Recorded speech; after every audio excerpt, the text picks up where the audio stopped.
Hi all, this is Abhay from Propwise. 2024-ൽ CUET PG, IIT JAM, TISNET മുതലായ PG entrance exam target ചെയ്ത് prepare ചെയ്യാൻ ആഗ്രഹിക്കുന്ന ആളുകൾക്കായി Propwise സംഘടിപ്പിക്കുന്ന free online workshop. കൂടുതൽ വിവരങ്ങൾക്കായി താഴെ കൊടുത്തിരിക്കുന്ന ഡിസ്ക്രിപ്ഷൻ ചെക്ക് ചെയ്യുക. ഡിസ്ക്രിപ്ഷനിൽ കൊടുത്തിരിക്കുന്ന ഫോം ഫില്ല് ചെയ്ത് എത്രയും പെട്ടെന്ന് രജിസ്റ്റർ ചെയ്യുക. ഹായ് ഓൾ, പുതിയൊരു സെഷനിലേക്ക് സ്വാഗതം. ഇന്നത്തെ ഒരു സെഷനിൽ നമ്മൾ ഡിസ്കസ് ചെയ്യുന്നത് CUET PG 2023 അനലിറ്റിക്കൽ സ്കിൽസ് എന്നുള്ള കുറച്ച് ക്വസ്റ്റ്യൻസ് ആണ്. ഫസ്റ്റ് ക്വസ്റ്റ്യനിലോട്ട് പോവാം. നോക്കാം.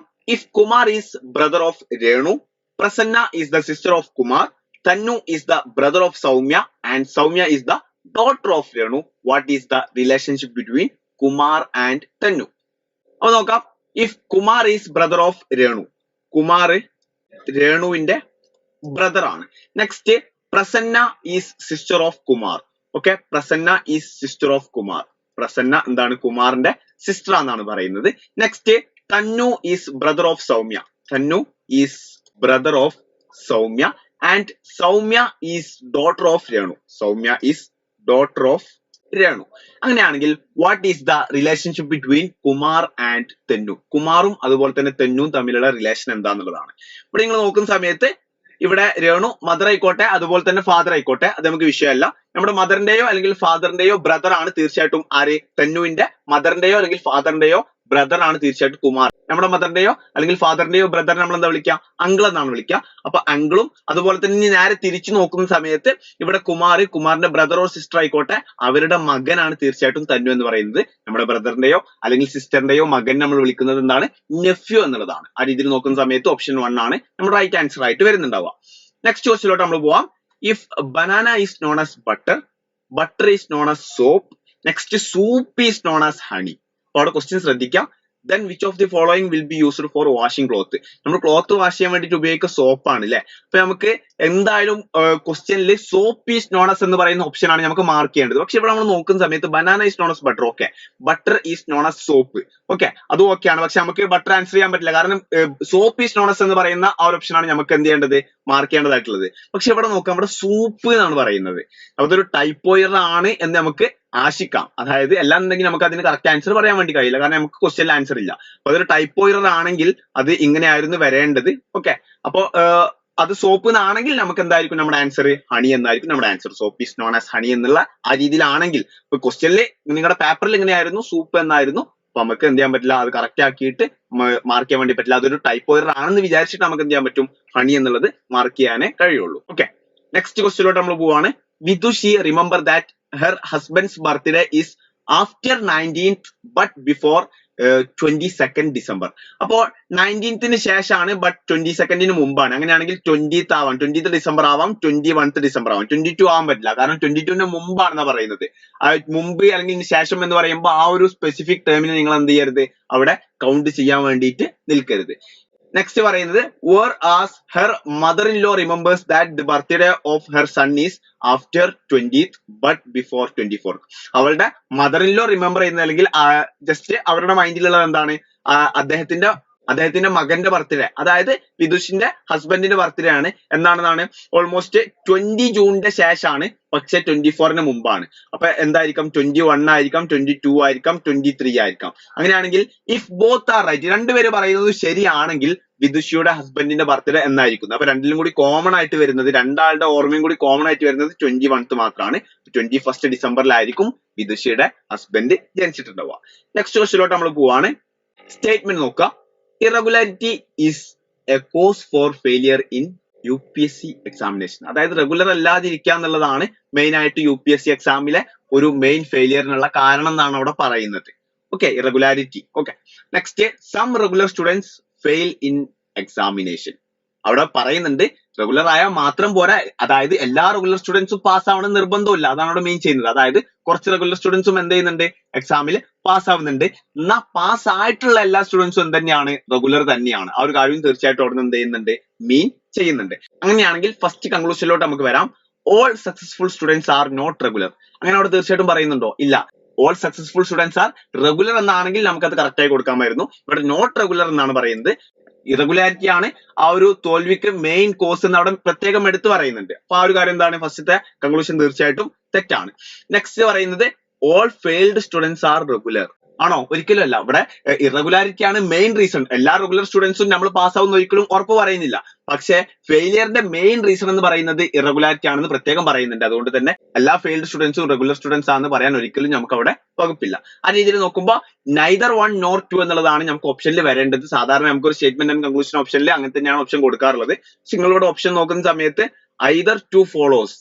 അവിടെ എന്തോ ഒരു മിസ്റ്റേക്ക് പോലെ ഇല്ല. കാരണം either 1 or 2 എന്നാണ് വരേണ്ടത് തീർച്ചയായിട്ടും, അല്ലെങ്കിൽ neither 1 or 2 എന്നാണ് വരേണ്ടത്. അപ്പൊ ആ രീതിയിൽ നോക്കുമ്പോൾ നമുക്ക് ഓപ്ഷൻ 4 ആണ് നമ്മുടെ റൈറ്റ് ആൻസർ ആയിട്ട് വരിക. ഇവിടെ രണ്ട് ഓപ്ഷനും എന്ത് ചെയ്യുന്നില്ല, ഫോളോ ചെയ്യുന്നില്ല. നെക്സ്റ്റ് ക്വസ്റ്റിലോട്ട് നമ്മൾ പോവാം. Pointing out to a lady a girl said. അപ്പൊ ഒരു ലേഡിയെ ചൂണ്ടിക്കാണിച്ചിട്ട് ഒരു ഗേൾ പറയാണ്, she is the daughter in law of grand mother of my father's only son. അപ്പോ പറയുന്നത് ആരാണ്? ഗേൾ ആണ്. ഗേളിന്റെ ഫാദർ, ഗേൾസ് ഫാദർ. അപ്പൊ നോക്കാം, grand mother of my father's only son. അപ്പൊ ഗേളിന്റെ ഫാദറിന് വേറൊരു സണ്ണും കൂടി ഉണ്ടാവാം. Girl's father's son. Girl's father's son എന്നാണ് ഞാൻ അവിടെ എഴുതിയിട്ടുള്ളത്. അവരുടെ ഗ്രാൻഡ് മദർ എന്ന് പറയുമ്പോൾ ഇദ്ദേഹത്തിന്റെ മദർ ആയിരിക്കും. ജീസ് ഫാദേഴ്സ് മദർ ആയിരിക്കും. ലേഡി ആയതുകൊണ്ട് തന്നെ സർക്കിളിനുള്ളിലായിട്ട് അല്ലെങ്കിൽ ഓവൽ ഷേപ്പിലാണ് എന്ത് ചെയ്യാണ്, റെപ്രസെന്റ് ചെയ്യാണ്. She is daughter in law of grand mother of my father's only sun. My father's only sun വരെ നമ്മൾ കൊടുത്തു. ഇനി എന്ത് ചെയ്താൽ മതി, ജസ്റ്റ് ഈ ഗ്രാൻഡ് മദറിന്റെ ഡോട്ടർ ഇൻ ലോ എന്ന് പറയുന്നുണ്ട്. അതായത് ഇവരുടെ ഡോട്ടർ ഇൻ ലോ ആണ് നമുക്ക് ആ പറയുന്ന ലേഡി എന്ന് പറയുന്നത്. ഒരു ഡോട്ടർ ഇൻ ലോ എന്ന് പറയുമ്പോൾ ഇദ്ദേഹത്തിന് എന്തായിരിക്കും, വൈഫ് ആയിരിക്കും. ലേഡിയാണ് അദ്ദേഹത്തിന്റെ വൈഫ് ആയിട്ട് വരിക. അപ്പൊ ഗേൾ ഇതാ, ലേഡി ഇതാ. അങ്ങനെയാണെങ്കിൽ ക്വസ്റ്റ്യൻ നോക്കാം, how is lady related to girl. ആ ഒരു ലേഡി ഗേളിന്റെ ആരാന്നുള്ളതാണ്. ആ ലേഡി തീർച്ചയായിട്ടും ഗേളിന്റെ ആരാണ്? ഗേളിന്റെ മദർ ആണ്, അല്ലെ? ഇവർ രണ്ടാളും കപ്പിളാണ്, അവരുടെ മക്കളാണ് ജിയും അതുപോലെ തന്നെ ഈ ഒരു മകനും. ഇവിടെ ആൻസർ ആയിട്ട് വരിക മദർ എന്നുള്ളതായിരിക്കും. നെക്സ്റ്റ് ക്വസ്റ്റ്യനിലോട്ട് പോവുകയാണ്. If spring is coded as RT, OQ, QS, OM, OF, H, then the code for medium will be. Just നോക്കാം സ്പ്രിംഗ് എന്നുള്ളതിന്റെ കോഡ്. സ്പ്രിംഗിന്റെ കോഡ് RTOQQSOMOFH ആണല്ലോ. അപ്പൊ ഫസ്റ്റ് നോക്കാം, എസ് PQRST. അപ്പൊ എസിന്റെ മുമ്പുള്ള ലെറ്റർ ആണ് R, എസിന്റെ ശേഷമുള്ള ലെറ്റർ ആണ് T. ആ രീതിയിലാണ് ഇവിടെ ഫസ്റ്റ് റിലേഷൻ വന്നിട്ടുള്ളത്. ആണല്ലോ, RT വന്നിട്ടുള്ളത് മനസ്സിലായല്ലോ, മുമ്പുള്ള ലെറ്റർ ശേഷമുള്ള ലെറ്റർ. നെക്സ്റ്റ് പിന്റെ മുമ്പുള്ള ലെറ്റർ OPQ എന്നാണ്. അപ്പൊ O വന്നു, Q വന്നു, ഇടയിലുള്ള P ഇവിടെ ഉണ്ട്. ഇനി ആറിന് മുമ്പുള്ള ലെറ്റർ Q ആണ്, അതുപോലെ തന്നെ ആറിന്റെ ശേഷമുള്ള ലെറ്റർ ഏതാണ്? S ആണ്. ഈ O ഇവിടെ നിൽക്കട്ടെ, നമുക്ക് അത് ലാസ്റ്റ് എന്ത് ചെയ്യാം, ഡിസ്കസ് ചെയ്യാം. നെക്സ്റ്റ് എന്നിന്റെ മുമ്പുള്ള ലെറ്റർ ആണ് M, എന്നിന്റെ ശേഷമുള്ള ലെറ്റർ ആണ് O. നെക്സ്റ്റ് ജിന്റെ മുമ്പുള്ള ലെറ്റർ ആണ് F, ജിന്റെ ശേഷമുള്ള ലെറ്റർ ആണ് H. നോക്കാം, ഐന്റെ റിലേഷൻ മാത്രമായിട്ട് എന്ത് വന്നു? O വന്നു. ബാക്കിയുള്ളതൊക്കെ മുമ്പ് ശേഷമുള്ള ലെറ്റർ ആണ് വന്നത്. അപ്പൊ ഐന്റെ റിലേഷൻ ആയിട്ട് എങ്ങനെ O വന്നത്? ജസ്റ്റ് നോക്കാം, നമുക്ക് വവൽസ് അറിയാലോ, AEIOU എന്നുള്ളതാണ്. അപ്പൊ ഐ കഴിഞ്ഞിട്ട് അടുത്തൊരു വവലാണ് O. ആ രീതിയിലാണ് ഇവിടെ എന്താ വന്നിട്ടുള്ളത്, O എന്നുള്ളത് റിലേഷൻ ആയിട്ട് വന്നിട്ടുള്ളത്. അങ്ങനെയാണെങ്കിൽ മീഡിയം എന്നുള്ളത് നോക്കാം. ഇപ്പൊ മീഡിയത്തിൽ കോൺസണൻസിന് മാത്രമാണ് നമ്മൾ മുമ്പ് ശേഷമുള്ളത് കൊടുക്കുക, വവൽസിന് എന്ത് ചെയ്യും, ജസ്റ്റ് അടുത്തൊരു വവൽ കൊടുക്കും. അപ്പൊ ഈ ഒരു വവലാണ്, ദാറ്റ് മീൻസ് AEI. ഐ ഇവിടെ നമുക്ക് എന്ത് ചെയ്യും, ഇവിടെ ആൻസർ ആയിട്ട് വരും. നെക്സ്റ്റ് ഐ കഴിഞ്ഞിട്ട് അടുത്തൊരു വവൽ O ആണ്, യു കഴിഞ്ഞിട്ട് അടുത്തൊരു വവൽ വീണ്ടും ഒന്നും തന്നെ സ്റ്റാർട്ട് ചെയ്യും, എന്താണ്, എ ആണ്. ഇനി എമ്മിന്റെ എന്താ, നമുക്ക് തീർച്ചയായിട്ടും എമ്മിന്റെ മുമ്പുള്ളത് ഏതാണ്? JKL ആണ്, LMN. അപ്പോ OALN എന്നുള്ളതാണ് നമ്മുടെ ആൻസറിന്റെ ലാസ്റ്റ് വരിക. അപ്പൊ ഈ ഒരു ഓപ്ഷൻ നമുക്ക് വെട്ടാം. ബാക്കിയുള്ള എല്ലാ ഓപ്ഷനിലും OALN തന്നെയാണ്. ഇനി ഫസ്റ്റ് എമ്മിന്റെ കൂടെ LN ആണ്, നമുക്ക് ഇവിടെ ഓൾറെഡി അറിയാം. ഇവിടെ നമ്മൾ എന്ത് ചെയ്തു, LN കൊടുത്തു. ഡി എന്ന് പറയുന്നത് വവൽ അല്ല. അപ്പൊ ഡിന്റെ മുമ്പുള്ള ലെറ്റർ എന്ന് പറയുന്നത് C ആണ്. സിന്റെ ശേഷം D വന്നു, അതിന്റെ ശേഷം വരുന്നത് E ആണ്. അപ്പൊ ആ രീതിയിൽ നോക്കുന്ന സമയത്ത് നമുക്ക് എന്തായാലും ഫസ്റ്റ് ഓപ്ഷൻ അല്ല നമ്മുടെ ആൻസർ നമുക്ക് പറയാൻ പറ്റും, കാരണം നമ്മുടെ ലാസ്റ്റ് എൻഡ് ചെയ്യുന്നത് M ആണ്. നെക്സ്റ്റ് ഇവിടെ നോക്കാം, LNICD ആണ്, LNICD ആണ്, LN ആണ് നമുക്ക് സെക്കൻഡ് വരേണ്ടത്. ഈ ഒരു ഓപ്ഷൻ നമുക്ക് വെട്ടാം. ഈ രണ്ട് ഓപ്ഷനും നിങ്ങൾ നോക്കിക്കോ, രണ്ടും എന്താണ്, സെയിം ഓപ്ഷൻസ് ആണ്. LNICDOALN ഇങ്ങനെയാണ് ക്വസ്റ്റ്യൻ പേപ്പറിൽ ഉണ്ടായിരുന്നത്. അപ്പോ തീർച്ചയായിട്ടും അവിടെ വീണ്ടും ഒരു ടൈപ്പോ എറർ വരാനുള്ള പോസിബിലിറ്റി വളരെ കൂടുതലാണ്, കാരണം നമുക്ക് എല്ലാം നമുക്ക് ആൻസറിലേക്ക് എത്താൻ വേണ്ടിയിട്ട് കഴിയൂല. അപ്പൊ അവിടെ ഒരു ഡിന്റെ പകരം ഇതിലേതെങ്കിലും ഒരു ഓപ്ഷനിൽ എന്തായിരിക്കണം, ഇവിടെ E ആയിരിക്കണം. അങ്ങനെയാണെങ്കിൽ ആ ഒരു ആൻസർ ആണ് നമ്മൾ കറക്റ്റ് വരേണ്ടത്. അല്ലാതെ ഒരിക്കലും അവർ രണ്ട് ഓപ്ഷൻ സെയിം ആക്കിയിട്ട് സാധാരണ കൊടുക്കില്ല. അപ്പൊ ഇതാണ് നമ്മുടെ റൈറ്റ് ആൻസർ വരിക. എങ്ങനെയാണ് റിലേഷൻ എന്നുള്ളത് കറക്റ്റ് മനസ്സിലായല്ലോ. വവൽസ് ആണെങ്കിൽ എന്ത് ചെയ്യാം, അതിന്റെ നെക്സ്റ്റ് വവൽ കൊടുക്കും.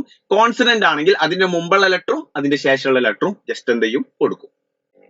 ഇനിയാണെങ്കിൽ നെക്സ്റ്റ് ക്വസ്റ്റ്യനിലോട്ട് നമ്മൾ പോവാണ്. Find the number having the same relationship with the number given to right. അപ്പൊ 3 അതിന്റെ റിലേഷൻ ആയിട്ട് 81 വന്നിട്ടുണ്ട്. അങ്ങനെയാണെങ്കിൽ 4ന്റെ റിലേഷൻ ആയിട്ട് എന്താ വരാന്ന് നമുക്കറിയാം. 3 into 3 into 3 into 3 ആണ് എന്ത് 81. 3 into 3 9 ആണ്. 3 into 3 9 ആണ്. 9 into 9 81 വരും. അങ്ങനെയാണെങ്കിൽ ജസ്റ്റ് നോക്കാം.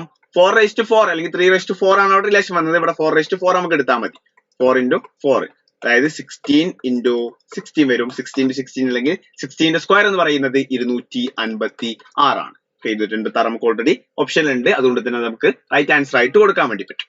നെക്സ്റ്റ് ക്വസ്റ്റ്യനിലോട്ട് പോവാം.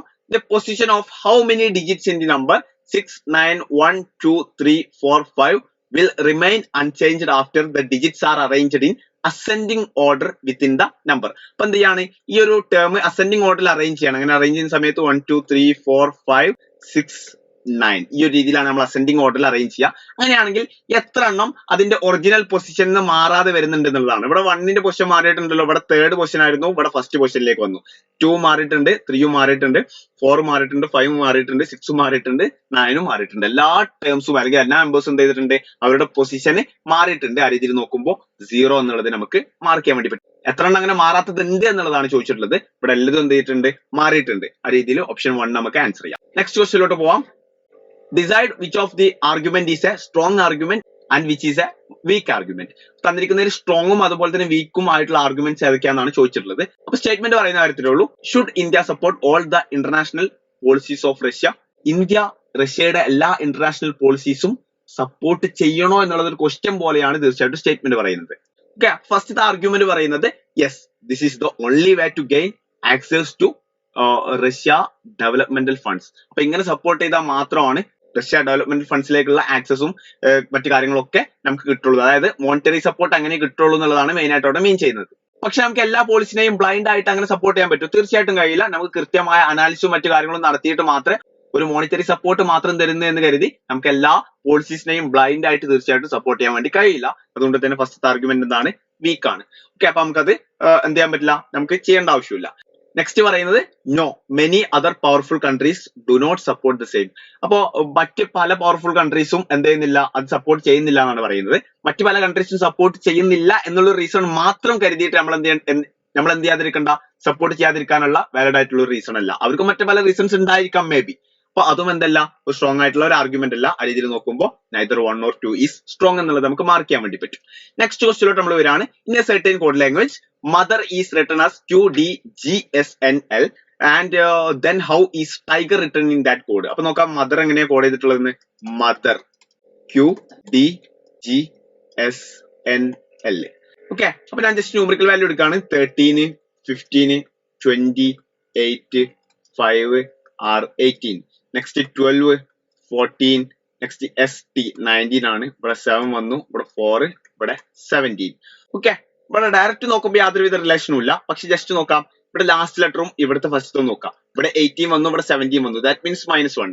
ഇവിടെ 5 വന്നു, ഇവിടെ 4 വന്നു, -1. അപ്പൊ ജസ്റ്റ് റിവേഴ്സ് ചെയ്തതാണ് ഇവർ ചെയ്തിട്ടുള്ളത്. -1 ചെയ്തു, റിവേഴ്സ് ചെയ്തു. ഓക്കെ, 8 7 20 19 15 14 13 12. അങ്ങനെയാണെങ്കിൽ ജസ്റ്റ് ടൈഗറിനെ നോക്കാം. ടൈഗർ. ഓക്കെ, ടീന്റെ മുമ്പുള്ള ലെറ്റർ എന്ന് പറയുന്നത് ഏതാണ്? ടീന്റെ മുമ്പുള്ള ലെറ്റർ 19ാമത്തെ ലെറ്റർ ആണ് വരിക. S ആണ്. S ലാസ്റ്റിൽ കൊടുക്കുക. ഫസ്റ്റ് തന്നെ കൊണ്ടേ കൊടുക്കരുത്, നമ്മുടെ ആൻസർ എന്ത് ചെയ്യും, തെറ്റും. ഓക്കെ, ഇവിടെ ജസ്റ്റ് റിവേഴ്സിംഗ് ആണല്ലോ നടക്കുന്നത്. നെക്സ്റ്റ് ഐന്റെ മുമ്പുള്ള ലെറ്റർ H അല്ലേ, അപ്പൊ H എന്ത് ചെയ്യും, ഇവിടെ സെക്കൻഡ് ലാസ്റ്റ് ആയിട്ട് വരും. നെക്സ്റ്റ് ജിന്റെ മുമ്പുള്ള ലെറ്റർ F ആണ്, അത് ഇവിടെ തന്നെ ആയിട്ട് വരും. നെക്സ്റ്റ് ഇന്റെ മുമ്പുള്ള ലെറ്റർ D ആണ്, അത് ഇവിടെ ആയിട്ട് വരും. നെക്സ്റ്റ് ആറിന്റെ മുമ്പുള്ള ലെറ്റർ Q ആണ്. അപ്പൊ QDFHS ഓപ്ഷൻ 3 ആണ് നമ്മുടെ റൈറ്റ് ആൻസർ ആയിട്ട് വരാം. ഇത്രയൊക്കെയാണ് മെയിൻ ആയിട്ട് ഈ ഒരു സെഷനിൽ നമ്മൾ ഡിസ്കസ് ചെയ്യാൻ വേണ്ടി വിചാരിച്ചിരുന്നത്. ബാക്കി ക്വസ്റ്റ്യൻസുമായിട്ട് നമ്മൾ വീണ്ടും കാണും. ഇതുവരേക്കും ബൈ.